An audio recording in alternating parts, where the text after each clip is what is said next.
Muy buenas a todos y bienvenidos a este nuevo capítulo de La llamada de Cthulhu. Espero que estén muy bien.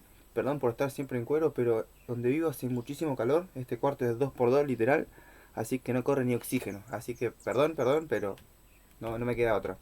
Gracias a la gente que se está suscribiendo, a la que están dándole like. Estoy esperando a la gente que comente algo, loco, que me diga qué cómic le gustaría leer, manga, libro o historia de terror, para ir inspirándome en qué buscar. O sea, yo voy a buscar lo que yo conozco, que tampoco lo he leído, pero conozco las historias. Por ejemplo, quiero leer Bram Stoker, de Stephen King tengo un montón de libros ya descargados para leer, de Lovecraft tengo toda la bibliografía de él para leer, cómic también tengo de DC, de Marvel, mangas, descargué banda también, Jujutsu Kaisen, estoy buscando One Piece, que no lo encuentro en ningún lado, para ir leyéndolo capaz. Así que vamos a buscar varios artículos que se me van viniendo a la cabeza. Pero bueno, hay muchas cosas que no conozco y me gustaría conocer con ustedes este mundo nuevo, porque es algo que estoy asimilando, que quiero entrar en todo lo que son libros, cómics, manga. O sea, básicamente en lo que yo conozco de toda mi vida siempre fueron los cómics. Pero, por ejemplo, libros también conozco mucho, pero no. Hace poco me metí en la idea de leer en PDF, pero yo siempre fui fan de los libros, ¿no? Por eso como que lo mío siempre fue los cómics, lo que se encontraba más rápido. Así que dicho, antes que me divague un poco, porque este video va a ser un poco largo, porque es el capítulo 3 y creo que es el final de Cthulhu, porque por lo que vi son los capítulos muy largos, son como 30, 40 páginas cada capítulo. Va, carilla, perdón. 30, 40 carillas. Así que vamos directamente a leer capítulo 3. Si el cielo decidiese algún día acordarme un ínfimo favor de poner, borraría totalmente de mi memoria el descubrimiento que hice, por simple casualidad, al echar una ojeada a una hoja de periódico que recubría un estante. Era un viejo número del Boletín de Sydney del 18 de abril de 1925, con el cual no hubiese podido dar en mi vida cotidiana. Había pasado inadvertido hasta que la agencia de recortes que había estado coleccionando ávidamente durante esa época materiales para mi tío. Había ya casi abandonado mis investigaciones cerca de lo que el profesor llamaba el culto de Cthulhu, y me encontraba de visita en casa de un doctor amigo de Patterson, Nueva Jersey, observador del museo local y mineralogista de renombre, examinando un día los ejemplares de reserva amontonados en desorden en los estantes de una de las salas del fondo del museo. Mi mirada se detuvo en la rara ilustración de uno de los periódicos extendidos bajo la piedra. En el boletín de Sydney que he mencionado, mi amigo tenía corresponsales que en todos los países extranjeros inimaginables. Y la imagen era una fotografía que sepía de una odiosa estatuita de piedra casi igual a la que Legrace había encontrado en el pantano. Despojé vivamente a la hoja de su precioso contenido, leí el artículo con cuidado y lamenté su brevedad. Lo que sugería, sin embargo, era de suma importancia para mi ya vacilante búsqueda. Arranqué cuidadosamente la noticia con el propósito de ponerme enseguida en acción. He aquí el contenido. Misterioso barco a la deriva rescatado en alta mar. El vigilante arribó remolcando a un yate neolandés armado. Un muerto y un sobreviviente a bordo. Relatan combates furiosos y muertes en el mar. Marinero rescatado se niega a dar detalles de la misteriosa experiencia. Ídolo extraño hallado en su poder. Se inicia una investigación. El carguero Vigilant de la compañía Morrison, procedente de Valparaíso, arribó esta mañana a su puesto de amarre en la bahía de Darling, remolcando al yate Alert de Dunedin, número 2, con serias averías, pero detonando aún de un poderoso armamento. El yate fue avistado el 12 de abril a las 31:21 de latitud sur y a las 152:17 longitud oeste, con un muerto y un sobreviviente a bordo. El Vigilant dejó Valparaíso el 25 de marzo y el 2 de abril fue alejado considerablemente de su curso, en dirección al sur, por excepcionales tormentas y enormes olas. El 12 de abril avistó el buque a la deriva. En apariencia había sido abandonado, pero luego descubrió que llevaba unos sobrevivientes en estado de delirio y un hombre muerto por lo menos desde hacía una semana. El sobreviviente apretaba entre sus manos una piedra horrible de origen desconocido, de unos 30 centímetros de alto, cuyo origen los profesores de la Universidad de Sydney, la Sociedad Real y el Museo de la calle College no pudieron determinar, y que el hombre afirmaba haber descubierto en la cabina del yate en un altarcito rudimentario. Este hombre ya recobrado relató una historia de piratería y violencia sumamente extraña. Se trataba de un noruego llamado Gustav Johansen, de cierta cultura, segundo oficial en la goleta Emma de Auckland, que partió para el Callao el 20 de febrero, con una tripulación de 20 hombres. El Emma, dijo, fue retrasado y alejado considerablemente de su ruta por la tormenta del 1 de marzo, y el 22 del mismo mes, a las 41:51 de latitud sur y a los 128:54 de longitud este, encontró a Alerta conduciendo con una tripulación de canacoas y mestizos de aspecto patibulario. El capitán Collins no obedeció la orden de virar, y la tripulación del yate abrió fuego sin aviso con una batería de cañones de bronce particularmente pesada. Los marineros de Emma, dijo el sobreviviente, se resistieron con valentía, y aunque la galeta comenzó a hundirse, pues varios proyectiles habían alcanzado la línea de flotación, lograron acercarse al enemigo, y lo abordaron poniéndose a luchar en cubierta.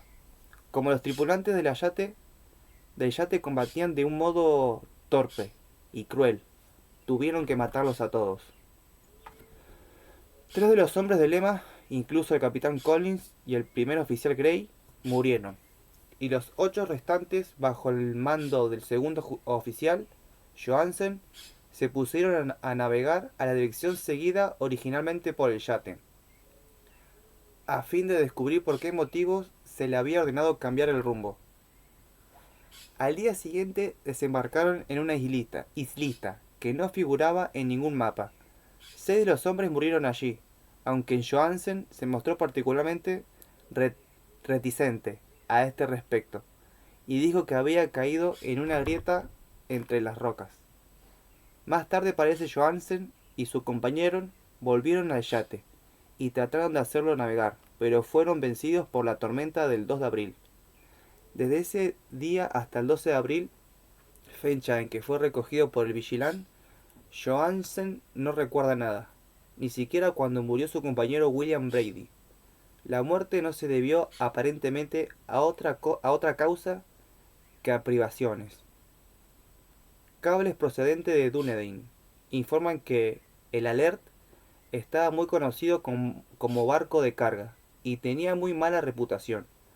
Pertenecía a un curioso grupo de mestizos cuyas frecuentes incursiones nocturnas a los bosques atraían no poca curiosidad. Luego de la tormenta y los temblores de la tierra del 1 de marzo, se había hecho apresuradamente a la vela.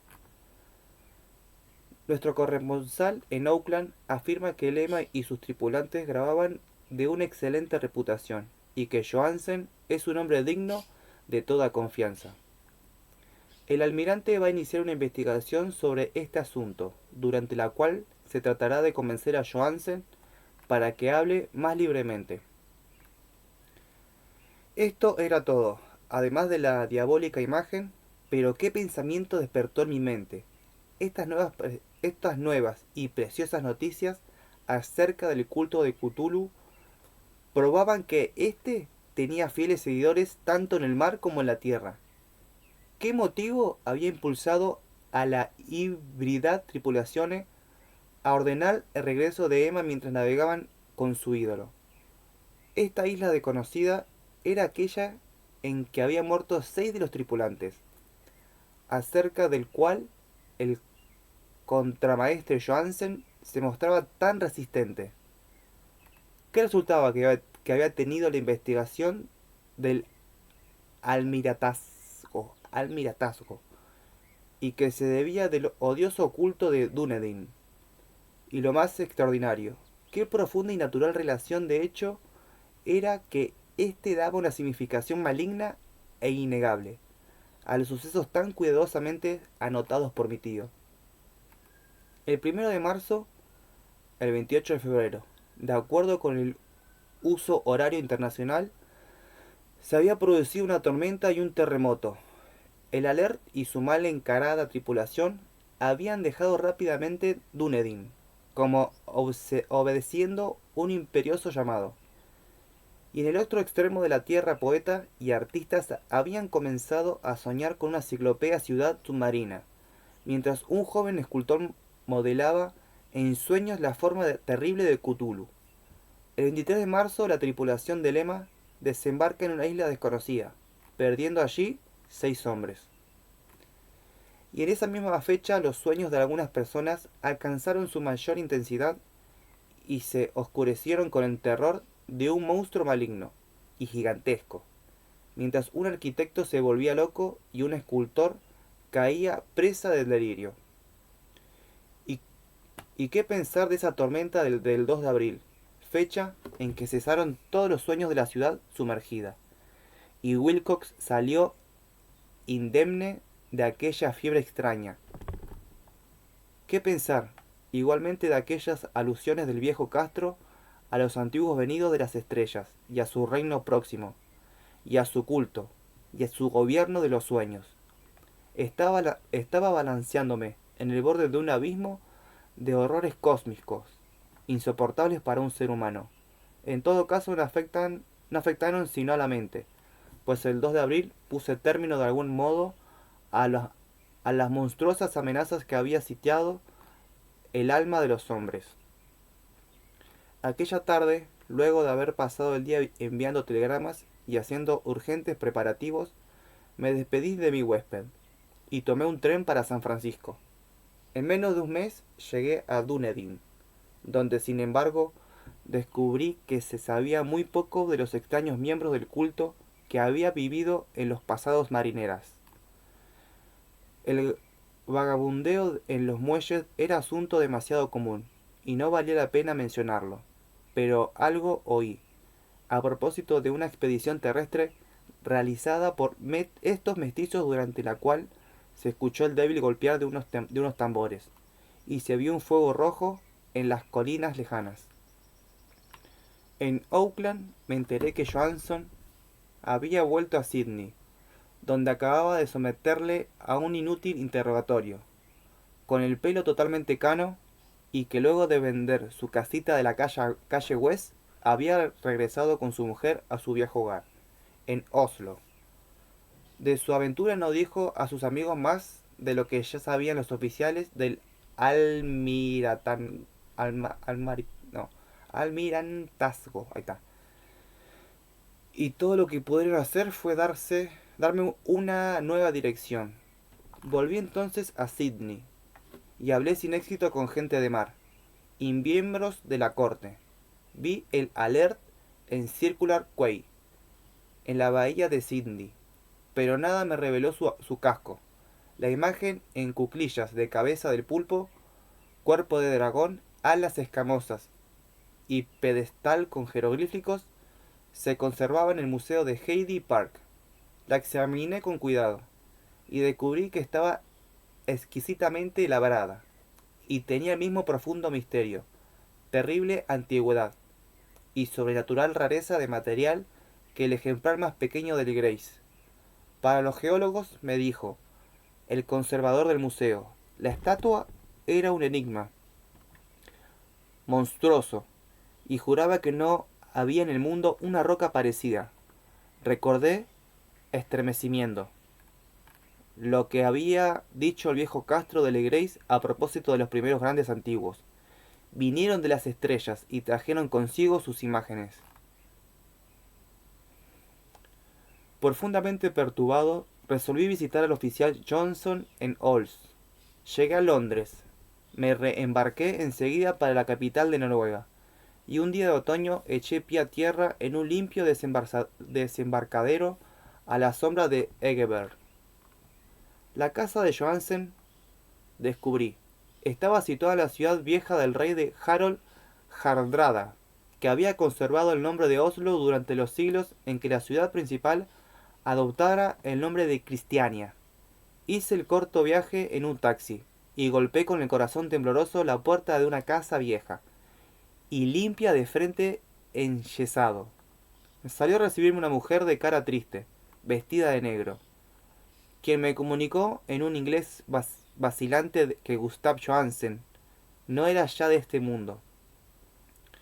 No había sobrevivido mucho a su regreso, pues su aventura marina de 1925 le había destrozado la salud.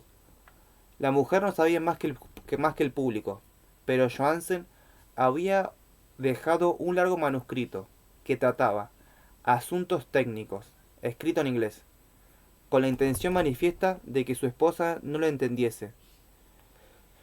Mientras paseaba por una callejuela cerca del muelle de Gothenburg, un atado de viejos periódicos, no, un atado de viejos periódicos salió de la ventana de un astillo. Lo golpeé y los hizo caer. Dos marineros indios lo ayudaron enseguida a levantarse, pero el hombre murió antes de que llegase la ambulancia. Los médicos, incapaces de precisar la causa del deceso, lo habían atribuido a un malestar del corazón y a un debilitamiento general. Sentí entonces que un oscuro terror que no me abandonaría hasta que a mí también me fuese acordado el eterno reposo, accidentalmente, o por otro motivo, me traspasaba los huesos, habiendo persuadido a la viuda de que mi conocimiento de estos asuntos técnicos me autorizaba a poseer el manuscrito. Me llevé el documento y comencé a leer en el barco que me conducía a Londres. Era un relato simple, desordenado, un diario de mar redactado de memoria en que se intentaba recoger día a día aquel último y terrible viaje. No los transcribiré, literalmente a causa de sus oscuridades y redundancias, pero mi resumen bastará para explicar por qué el rumor de las aguas contra los costados del buque se me hizo tan intolerable que tuve que taparme los oídos. Johansen, gracias a Dios, no lo sabía todo, aunque vio la ciudad y el monstruo, pero yo ya no podré dormir en paz mientras recuerde el horror que esperaba emboscado del otro lado de la vida, en el tiempo y el espacio, y aquellas malditas criaturas que vinieron de los astros más antiguos y que sueñan en las profundidades del mar, conocidas y favorecidas por un culto de pesadillas decidido a lanzarlos sobre nuestro planeta. Cada vez que algún terremoto vuelva a elevar la monstruosa ciudad de piedra al aire y la luz del sol. El viaje de Johansen había comenzado tal como lo declara él mismo ante el almiratazgo. Ahí está. El Emma había dejado Auckland en lastre el 20 de febrero y sintió todo el impacto de esa tempestad consecutiva al terremoto que arrancó a los abismos marinos el horror que pobló los sueños de los hombres. Recobrado el gobierno, el buque navegó favorablemente hasta encontrarse con el Alert el 22 de marzo, y sentí la pena del oficial a describir el bombardeo y el hundimiento de su nave. De los mestizos del yate, Johansen hablaba con un horror realmente significativo. Había algo abominable en ellos que hacía que su destrucción pareciese casi un deber, y Johansen se sorprende ante la acusación de la crueldad que contra él y sus compañeros hizo la corte. Ya en el yate capturado, Johansen y sus hombres, impulsados por la curiosidad, Prosiguen viaje hasta avistar una alta columna de piedra que emerge del océano, y a los 49.9 de latitud oeste y 126.43 de longitud sur. Se encuentran ante una costa barrosa y una albañilería ciclopea cubierta de algo que no puede ser sino la sustancia tangible del terror supremo del universo, la ciudad muerta de Riley, construida hace millones de años, antes de los comienzos de nuestra historia, por las enormes y espantosas criaturas que decidieron desde un astro desconocido. Allí yacen el gran Cthulhu y sus compañeros, ocultos en una bóveda verde y húmedas de donde envían, luego de incalculables siglos, pensamientos que aterrorizan a los hombres sensibles y reclaman imperiosamente a los fieles del culto que inicie el peregrinaje de la liberación y la restauración. El oficial Johansen ignoraba todo esto, pero Dios sabe bien que había visto bastante. Creo que emergió de las aguas solo la cima de la ciudadela, coronada por un enorme monolito, donde yace el gran Cthulhu. Cuando imaginó el tamaño de todo lo que puede esconder el fondo del océano, sintió deseoso de morir sin esperar ya más.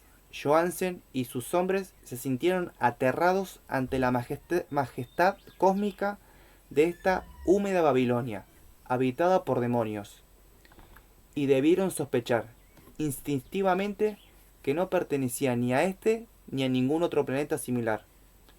En todas las líneas de la estremecida descripción de Johansen se advirtieron el mismo pavor ante el tamaño indescriptible de los bloques de piedras verdes, ante la altura vertiginosa del monolito labrado, ante la asombrosa identidad de esas colosales estatuas y bajo relieve con la rara imagen encontrada en la sentina del Alert.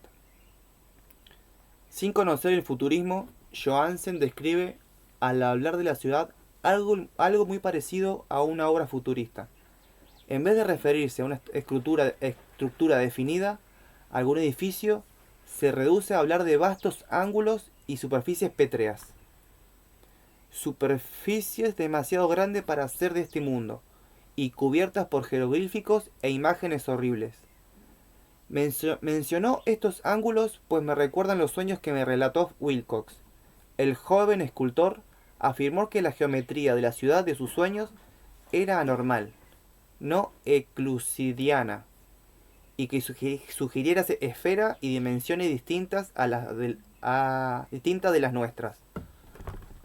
Ahora un marino ilustrado tenía ante la terrible realidad la misma impresión. Johansen y sus hombres desembarcaron en la playa de esta monstruosa acrópolis y se treparon, resbalando por los titánicos y musgosos escalones que ningún ser humano hubiera podido edificar. El sol mismo parecía deformado cuando se lo miraba a través de las miasmas polarizadas que emanaban de esta perversión submarina. Una amenaza tortuosa acechaba esos ángulos desconcertantes donde una segunda mirada descubría una concavidad donde se había creído ver la convexidad. Todos los exploradores, aún antes de ver algo definido, salvo las rocas, los musgos y las algas, y se sintieron presas de un indefinible terror. Todos habrían escapado si no hubiese temido la burla de los otros, y solo de mala gana se decidieron a buscar, vanamente como comprendieron más tarde, algo que sirviera de recuerdo. Rodríguez, el portugués, fue el primero en llegar a la base del monolito, y le gritó a los otros lo que acababa de descubrir. Poco más tarde los hombres contemplaron curiosamente una enorme puerta de piedra labrada con el ya familiar bajorrelieve del pulpo dragón. Se parecía, dice Johansen, a la enorme puerta de un granero.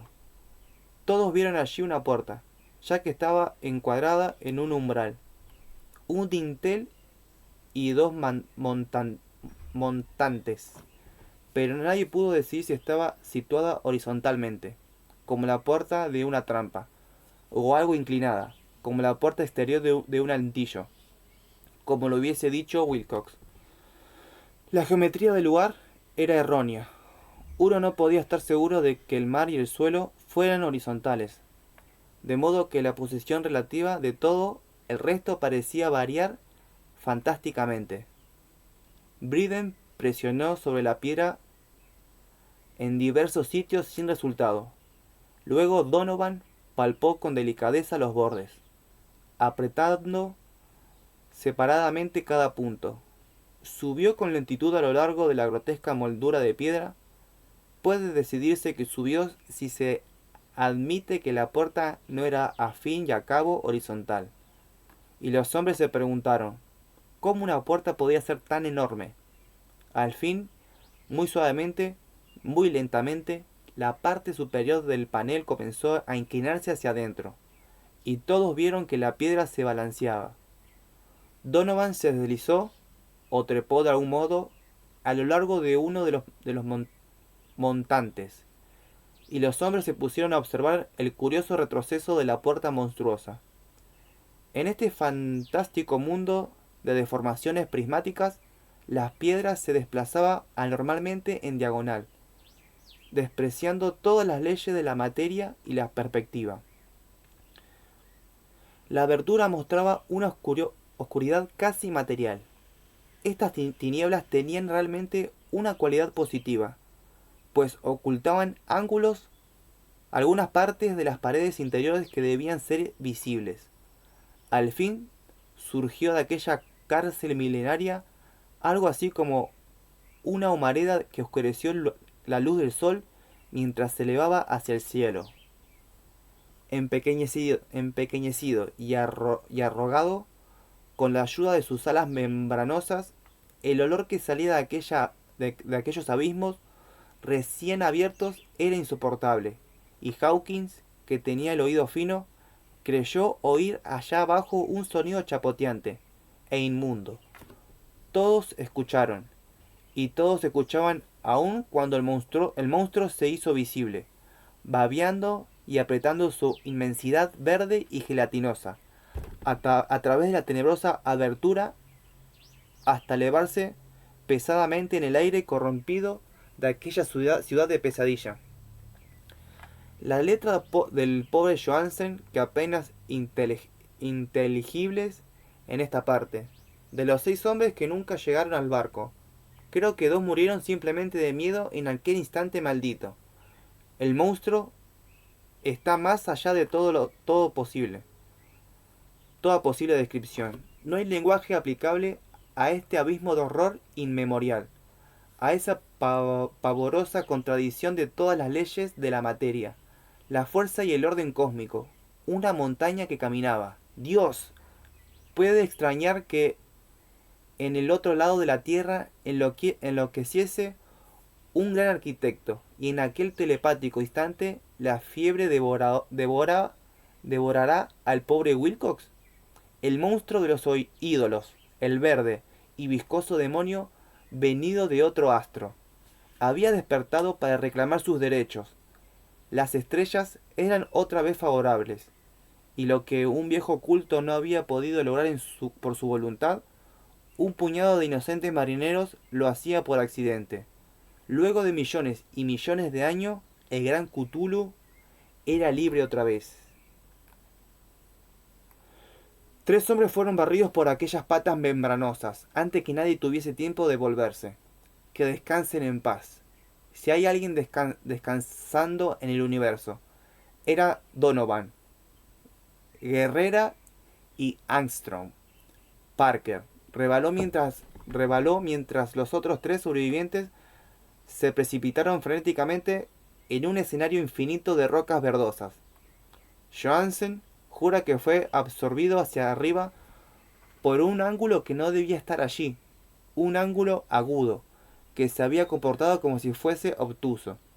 de modo que solo Brayden y Johansen llegaron al bote, y se dirigieron desesperadamente hasta el Alert mientras la montañosa monstruosidad descendía por los escalones de las piedras resbaladizas y se detenía titubeando a la orilla del agua.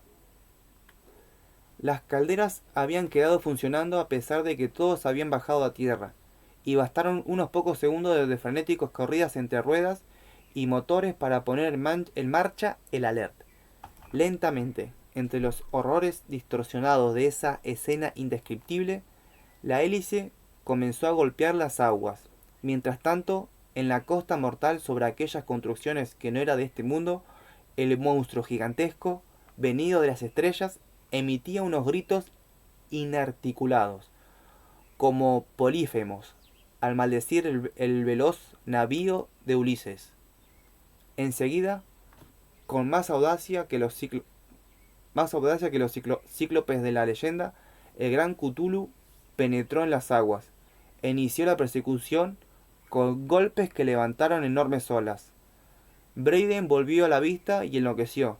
Desde entonces rió a intervalos hasta que la muerte lo alcanzó en su cabina mientras Johansen vagaba delirando de un lado a otro. Terrible. Pero Johansen no había abandonado la partida. Comprendió que el monstruo alcanzaría seguramente el Alert antes de que la presión llegase al máximo. Resolvió intentar algo desesperado, y acelerando los motores, subió rápidamente a la cubierta e hizo girar el timón. En la superficie de las aguas hubo un remolino espumoso, y mientras crecía la presión del vapor, el valiente noruego dirigió el navío contra aquella montaña gelatinosa, que se alzaba sobre las sucias espumas como la popa de un galeón demoníaco. La horrible cabeza del pulpo, envuelta en tentáculos, llegaba casi hasta la punta del Bowpris 3, pero Johansen no retrocedió. Hubo un estallido como el de un globo que se desinfla, un líquido inmundo como el que surge de un hendido pez de luna, una hediondez que el cronista no se atrevió a describir. Durante un instante una nube verde, acre y enceguecedora, envolvió al buque, y un hervor maligno quedó a popa, donde Dios del cielo, la esparcidad plasticida de aquella entidad celeste, estaba recombinándose y recobrando su forma primitiva, y mientras el Alert se alejaba más y más, y ganaba velocidad, eso fue todo. Desde ese momento, Johansen se contentó con meditar sóbridamente sobre el ídolo de la cabina y preparar unas pocas comidas para él y su enloquecido compañero, que reía a carcajadas. No trató de dirigir el navío. Después de aquel incidente quedaba un gran vacío en su alma. Luego sobrevino la tormenta del 2 de abril, que terminó de nublar su conciencia. Recordaba confusamente infinitos abismos líquidos de espectrales paredes giratorias, vertiginoso desplazamiento por mundos huidizos en la cola de un cometa, y saltos compulsivos de las profundidades del mar hasta la luna y luego otra vez hasta el mar, todo envuelto en un coro de carcajadas de las antiguas divinidades y de los verdes demonios del tártaro, de alas de murciélago. Luego de esas pesadillas vino el rescate.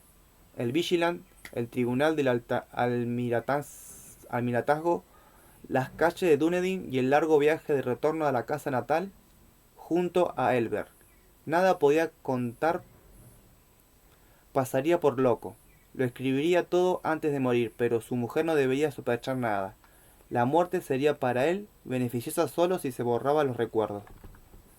Tal era el documento que leí, y lo he guardado en la caja de lata junto con el bajorrelieve de arcilla y los papeles del profesor Ángel.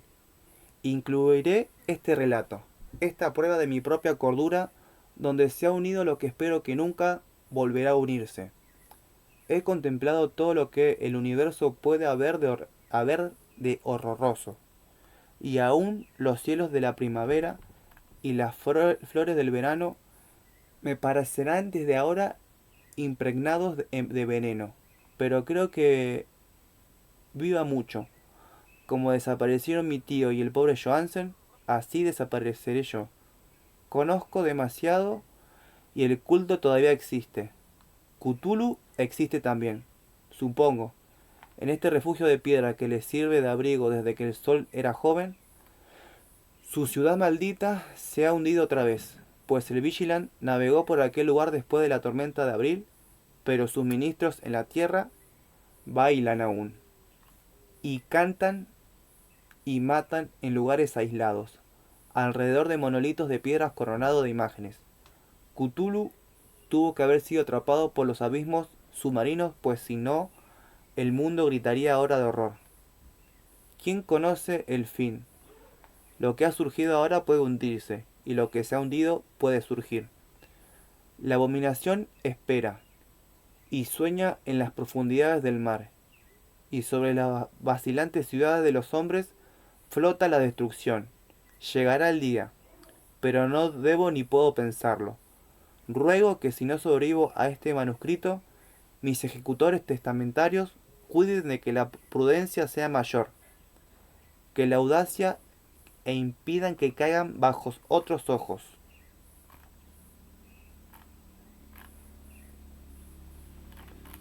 Épico. Épico, épico, épico. Se me hizo rápido la lectura. Oh, al final resulta que Cthulhu puede estar despierto, puede estar por ahí dando vuelta en el mar.